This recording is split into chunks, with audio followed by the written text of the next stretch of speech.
Well, hello, welcome to the channel. My name's Johnny, and you're watching Hillbilly Modeling.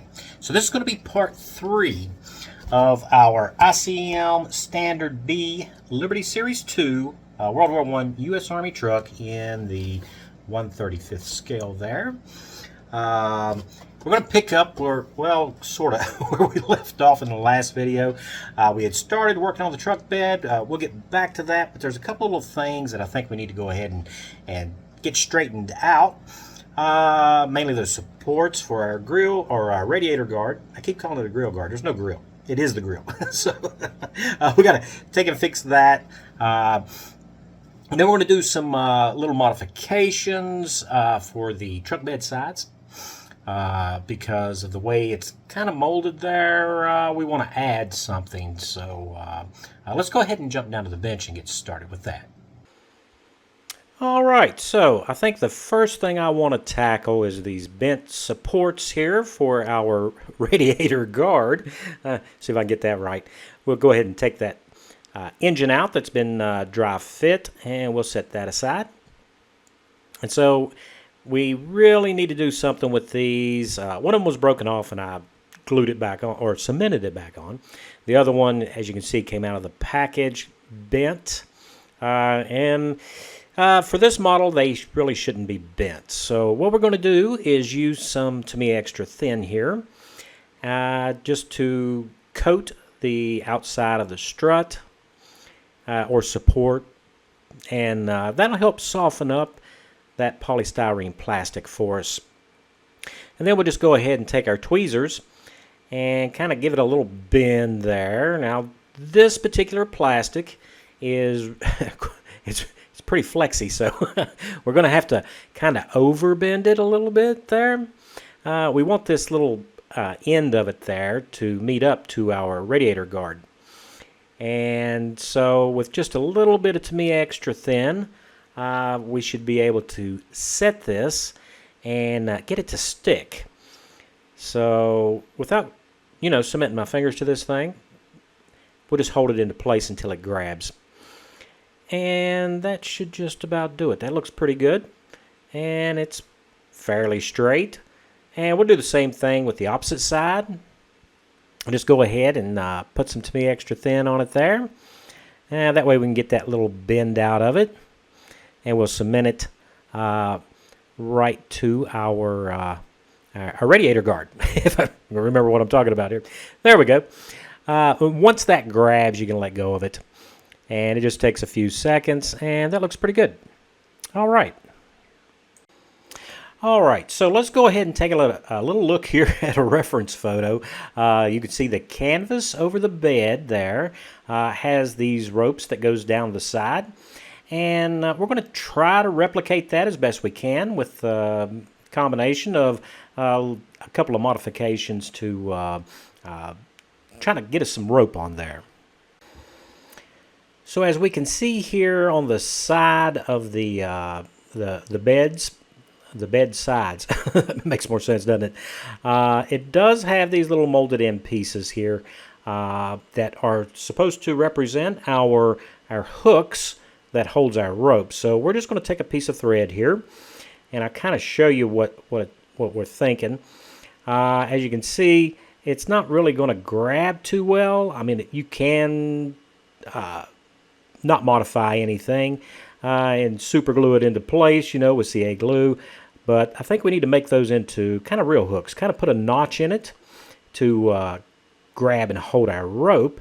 So we're just going to use some masking tape and a curved file here that I have. Now that's a checkering file, which is used to clean up checkering on gun stocks, as a matter of fact. But that aside, it works perfectly for what we're doing here. So the masking tape is going to protect the surface so that we don't accidentally dig into or scratch that. And we're just going to come up from the bottom there with that nice triangular checkering file. And we can go ahead and file us in a hook, more or less. And it just needs to be good enough to actually grasp onto the thread. And we can take our thread and check our hook, and that's going to work nicely. So we need to do the rest of them down the side. There's 1, 2, 3, 4, 5. What's 5 or 6 on each side? Then there's 3 on the tailgate as well. So we will go ahead and file all of those, making sure to move our tape to protect the sides.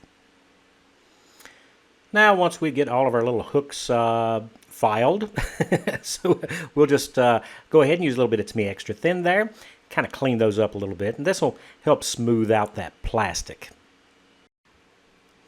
All right, so let's go back to our instructions. We're going to pick up with our truck bed there on step 59, and that's where we're going to be putting these braces on.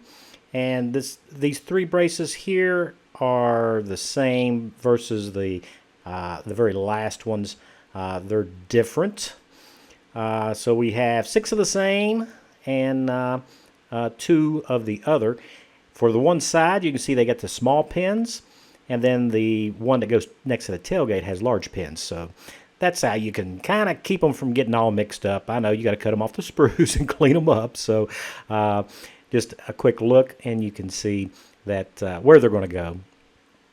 So we don't want to put these in upside down. We need to pay attention with the orientation. The tapered end goes up towards the top. And we'll just put these on and cement these into place. And they go on with no issues whatsoever, and it's easy to clean up. So the opposite side goes together the exact same way. And as you can see, that's what you end up with, and that's a nice piece. And you can also tell that we needed to go ahead and fix our little hooks before we put these on because they are close to the hooks, and it's a little hard to kind of get them in there. So having that filed out is really going to help us in our final phase of our assembly when we go to put our canvas on. So back to our instructions. We're done with step 59. And we'll flip on over, and it's time to put the sides on. So we will go ahead and put our sides on, get those all lined up. And as you can see on the bed there, it's actually kind of tapered towards the front. So the little rib that we actually, or spline, I should say, that we put this on. And there are little pins right down with each one of those cross members. So very simple, put it together and cement it up. The opposite side goes together the same way. And with that done, we can move on to putting our boxes together. And so these are the storage boxes, and also we have our tailgate to put together and put it on. And those storage boxes there, that goes on the underside of our truck bed. So the way they want us to put this together is they want us to take and put the 2 long sides onto the bottom. But yeah, I'm not going to do it that way. Big surprise, right? What we'll do is we're going to go ahead and cement the front side on first. Okay? And the reason why I'm doing this is because you can actually misalign these. And then we're going to put the ends on, because those ends help us keep everything aligned so that the box is square, number 1, and number 2, it helps us mate the bottom and the 2 long sides together, and it's always easier to work from a corner to get everything squared up and even than it would be to do it the way they wanted us to do it. So yeah, we're going to do it our way. I know you guys are surprised, aren't you? Sometimes the engineers, I don't know what they're thinking. I don't think they actually build these things. So maybe their CAD program says it's all going to work, and it'll all work. So, but this is the way we're going to put our box together. And the other box goes together the exact same way. The only difference is there's a left and a right, so they're a mirror image of one another. Next up, we have this framework that we need to put on our tailgate. And it has 4 locator pins there, 1 in each corner. And just make sure it's seated. And we'll cement that together, just making sure that everything is pressed together and we don't have any gaps there. Shouldn't be any gaps. So this is not a working tailgate. I imagine we could modify it if we wanted it in the down position, but we're just going to go ahead and cement it in the up position so that whatever cargo, if you decide to put cargo in it, you know, it doesn't fall out. So when it comes to our left and right boxes here, or storage boxes, just make sure that you get the right one on the correct side, because they do have a door where you can access the box on the outside of the box. So make sure that that's facing out. And then, as you can see, it goes straight on, and we're just going to run our cement around them to help secure them into place. And I do use a lot of cement, I know, but, you know. Moving on to our instructions there, they want us to mount the bed, but we're not going to mount the bed because we're going to leave that off for painting.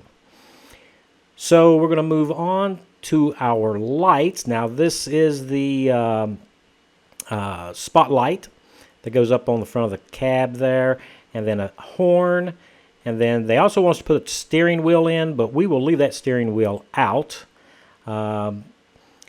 And then we can go on and put the grab handles and stuff on. And that'll take us through step 73. So the first thing we're going to do is we're going to put the handle onto the back of our spotlight. Now it does have a clear lens that goes in the front side of the light. However, we're going to leave that off because we have to paint everything. So we don't want to be messing with clear parts yet. That'll come much later in the build. And just get everything lined up here. And it's a little bitty handle. I'm not using tweezers to do this because if I did, it would probably snap off into who knows where. That carpet monster or floor gremlin would probably get it. So next up is our swivel bracket. And it just slides into two little slots on the side of the light. A little bit of Tamiya extra thin there. And I'm just trying to get it lined up. It doesn't have to be absolutely perfect because it is a swivel, and you can, you know, adjust the beam manually. So that's not all that important there. But we do want it to face forward. Next up is our horn. Now they've molded this into two pieces. And the front horn portion of the horn, the funnel type end, there you go. And that's what that's supposed to look like. So we do need to take care of the filling that we did on the cab, where we put that Mr. Surfacer 500 in to kind of hide that seam. And I'm just using a little bit of that sandpaper here to get that all cleaned up. And just get the dust off of it there. Looks pretty good. I am going to go ahead and sand the sides right here for our actual bench seat, because there's a couple of little molding imperfections there. I'm just going to smooth that out. And take a good look at it there. Yeah, it's nice and smooth now. So we'll fix that. So we'll start off with our spotlight. And as you can see, it's just a notch that it goes into. Now the notch is a little bit bigger than the section that goes into it, so we need to make sure that it's pressed fully in. And again, with everything, make sure that you've got the alignment correct, and that it's, you know, perpendicular, not kind of leaning off to one side there. And then next up, the horn goes beside it. And this, again, it just has a little notch up underneath that firewall where it's actually going to go. Yeah, I could have done a better job, I guess. Probably should have put the horn on first so you could see it better. And again, alignment is critical here. We want everything straight. Not really going for battle damage, so I don't want it bent over. So we'll go ahead and get that taken care of. Just try to not push it out of the slot when you're lining it up there. Okay, that looks good. So next we do have our grab handles to put on, and we're just going to drop a little bit of that cement into the locator holes for it. And we'll place our grab handles right onto the vehicle here. We have two for each side, one going next to the seat there. And as you can see, I have left the sprue gates attached to the handles. We're going to glue our handles into place first and let that dry completely. And then we'll come back later and dress them up, take those little nubs of sprue gate off. We just want to make sure everything is aligned correctly before we move on. And make sure that you check it before you set the piece down, because you really want to not accidentally bend one over and then it dry in the wrong position. So we do have grab handles too for the hood, and there are two hood halves. So we will go ahead and put them on. And same thing here, as you can see, the sprue gate has been left on. And it's just easier with these teeny tiny parts to trim those off and sand them down smooth after they're actually attached to the vehicle. So next up we have our tow hooks that are on the front of the frame there. And we just put a little to me extra thin there and set the hooks into place. And we just want to check our alignment, make sure we've got them right where they're supposed to go. There is no real positive location for these. You just kind of square them up with the end of the frame rail there. And so that will take care of 73, except for our hood latches. We're going to come back to the hood latches later on because we need to let everything dry that we've put on so far. So next up, we need to put some stuff on the firewall. And so there is this canister here and our two driving lights. And I think according to the instructions, these are the history section there, that these were actually acetylene lights. So that's probably an acetylene tank.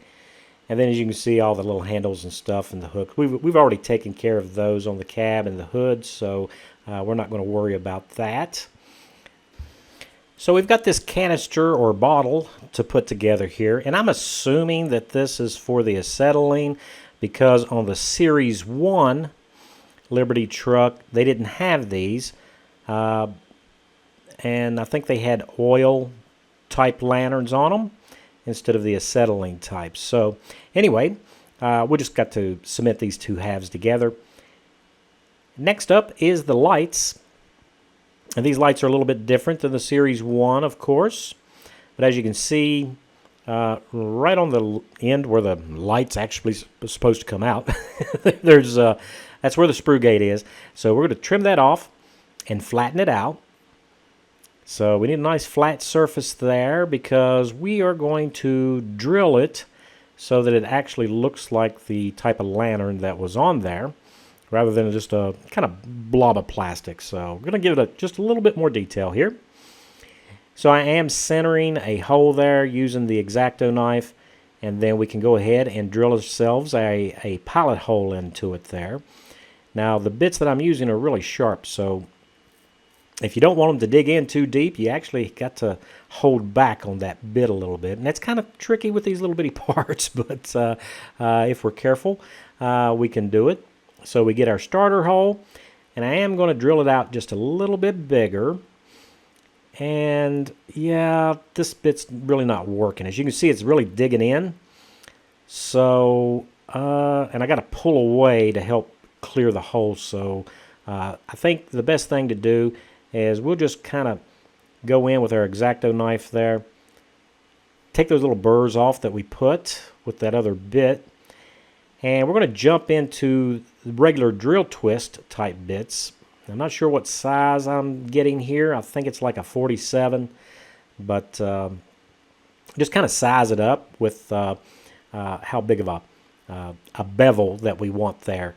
And we're just going to lightly spin it there, right where we had drilled those previous holes, to kind of widen it up just enough. And the way these bits are, they've got a much steeper angle on them. So that'll kind of give us the little bevel there that we are going for the look. And as you can see here, we've got it beveled out nicely. Now that looks good. So I think we can make that pass as a lantern. So we're in good shape. Now, since we got the drill bits out, we're going to go ahead and give our exhaust pipe the same treatment by drilling out the end of it there. Give it a little bit more dimension, you know. I know it's up underneath the truck and you can't really see it anyway unless you really look. But paying attention to these little details really helps bring the model to life. And staying in practice of doing all the parts that should, you know, have little holes and stuff in them is really good because you are being more observant. There we go. That kind of looks like a tailpipe. So we're in good shape. So next up, we need to attach the items to the firewall here or the front of the cab. And as you can see, that canister has the molded on brackets. They just fit into 2 slots. And then we need to go ahead and put our lights on. They've got this nice long slot there for it to go in. Just make sure that we don't put them on upside down. So, and then of course, you know, getting them lined up is always key. If something is crooked, it kind of draws the eye, and that's what people see first. Crooked things and bent things and stuff like that is, you know, if it's not supposed to be crooked and bent, then it's usually pretty obvious. So we'll just make sure we get all of those installed correctly. And so here we are. That's what all that's supposed to look like. Now, like I say, we'll come back in later on and take care of those little sprue gates on our handles. So the fire extinguisher, we're going to leave it out for painting separately, and then we'll attach it. It goes right there on the front of the bench seat. And we've already got our handles done. So moving on, we're going to skip number 77 there. That is the engine crank because it interfaces with the actual engine, and we've got the engine just dry fit. We're going to paint that separately, so we'll be leaving the crank off. So now we can move on to the cab canvas here. And you can see that step 78 and 79. They show us installing these clear windows, but we're going to leave the clear parts off. And it also has the color callouts for us and all that when we go to paint. So leaving out the windows, we're just going to attach the sides to the top of the canvas there. So as you can see, we have locator tabs that helps us fit the side canvases to the top canvas there for our cab. And this is a little hard to hold, as you can tell. I'm having issues there. So what we're going to do is we're going to put our Tamiya extra thin on there. Just get it a little wet there so that we can help, you know, get this tacked into place for us there. We're just going to hold it a couple of seconds here so that it grabs hold. And with that done, we can come back and run us a nice little seam of Tamiya extra thin on it, both on the outside, and then we're going to go to the inside as well. So just making sure that we got the smallest gap possible. It's less for us to have to fill and take care of later on because there shouldn't be a seam there. And we'll do the same thing with the opposite side. Just line up the tabs and press it into place, and then we can go ahead and cement the rest of it. Now, as you can see, they're not quite symmetrical, but they should be. So since everything is still flexible and movable, we're going to go ahead and mount it temporarily onto the cab. And we are using the cab here as an alignment jig to make sure that our canvas fits correctly. We don't want to lay this down and let it dry and then come back later and find that it's all kind of crooked. So I'm just going to measure it with my steel rule here. And it looks to be about, a gap of 2.5 to 3 mils there on either side. As long as it's the same, we're good to go. Now, like I said, we're not going to mount the cab canvas yet. So we will move on to the next step. And this is the version here of the bows without the canvas. And these bows are included in the kit if you so desire to build the truck in that configuration. I'm choosing to use the canvas itself, which has the bows built into them.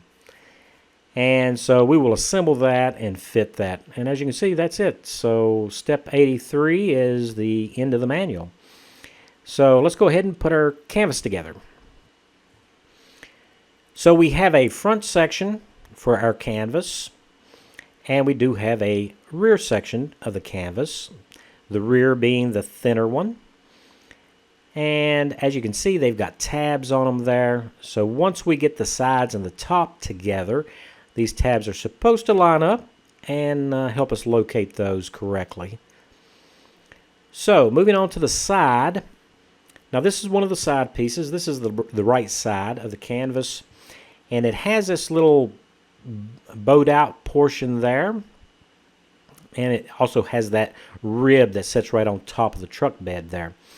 And as you can see where that little cutout is, or bow out, that's for the tailgate. And then, of course, that would be the rear.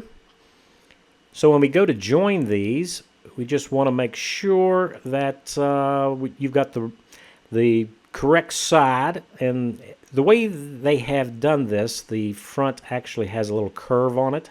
So if you get it backwards, you will notice a huge gap, and it's not going to fit. So because of the way they've actually done this, it would be really, really difficult to get it wrong. So I am gluing this up like I do airplane fuselages and any other large pieces. We're just going to take it a section at a time and make sure that we've got the gaps pushed out of it. And then you can come back and make sure that you've got enough to me extra thin there. It'll just wick right through that. And as you can see, that's a really, really tiny seam line, which shouldn't be too hard to fill. Now the opposite side goes on the exact same way. And once we get that cemented into place, we can go ahead and place, this is the front. We'll put that on. Now the way those tabs are aligned for them, if you are putting the wrong one on the wrong end, it's not going to sit down inside there. So I am just going to mask it down a little bit there in the corners to keep it into place.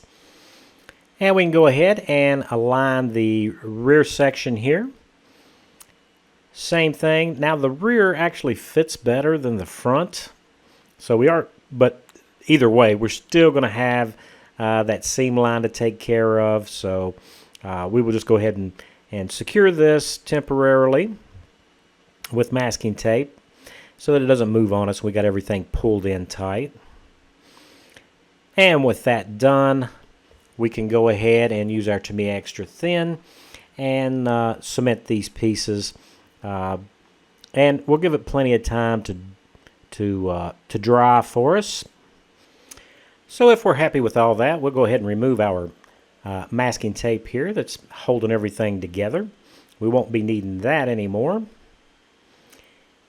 So on to Perfect Plastic Putty. So Perfect Plastic Putty is a water-based putty for modeling. And I find that it works really good for seams and stuff that you just need to take care of, you know. And so I'm just trying to get it down into that little bitty thin seam line there. And one thing that I will tell you about Perfect Plastic Putty, sometimes it's necessary to come back in and put a second coat on it because since it is water-based, as it dries, sometimes it gets pulled down into the seam and it doesn't really stay fully built up over the seam area.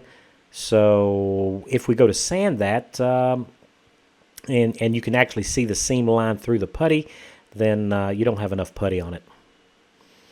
So while that's drying, we're going to go back to our little grab handles here. And we're just going to go ahead and cut off those sprue gates. As you can see right there, they snap right off. And with that done, we can come in and we can sand them and clean up anything that's left, kind of smooth those out. And then you can also use your craft knife too to get any little burrs or seam lines or mold seam lines off the ends of the handles there, as you can see I'm doing right now. And as you can see, it's just so much easier to clean these up this way than it would be to try to hold these little bitty parts and cut and sand and scrape and all that. So we want to minimize the possibility of losing parts as much as we can. And don't forget, we still have the 2 handles to do for the hood as well. Okay, so that came out pretty good there with our grill guards. We got those taken care of there. Got them all straightened out, so it doesn't pinch onto the radiator or anything. So we're in the clear there. And we got all of our little stuff affixed to our cab, which is good. We got our lights on and everything. So and the handles, especially those grab handles there. So we're good there. We got all of our truck bed put together with the little modifications for the hooks. And don't forget the hooks on the tailgate as well, because the rope goes around there too to hold that canvas down. And we did get our canvas together. Now we haven't got it sanded yet. Now this is perfect plastic putty that we're using here, and it's a water-based putty, but these seams are so shallow. I mean, they're going to be visible if we paint it without filling them, so we do need to fill them. But with the perfect plastic putty, if we go over it with a wet Q-tip to smooth it out, we'll just end up pulling all that putty off. So what we're going to end up doing is going back just with some sandpaper and sand it down flush, and then we can clean up the little periphery there where we kind of got it all over the place there. We can clean that up with a wet Q-tip. But when it comes to the seam itself, we really need to use a little bit of sandpaper there. I had some here somewhere. There we go, a little piece of sandpaper. Now this is Tester's sanding film. You can use it to wet sand with or dry sand, and it washes and it lasts for a long time. So I really recommend this stuff. It's been around for a while. I think you can still find it on Amazon under the Model Master brand. But if you just put in the search Tester's sanding film, and it'll come up, and they're usually a little rectangular pieces of it there, an assortment. So that's it for this video. We didn't get everything done that I wanted to before we started painting, so we're going to have to pick up right where we left off. So sorry to make this video longer than it needs to be. So I'll say thanks for all of you guys that are subscribers. I really appreciate you, because you guys are the ones that keep me going, and that's the reason why I make these videos. And if you're new to the channel and I've earned your subscription, then go ahead and subscribe. And if you like the video, give it a like. And leave a comment if you want. I read all of them. So until next Friday, you guys stay safe.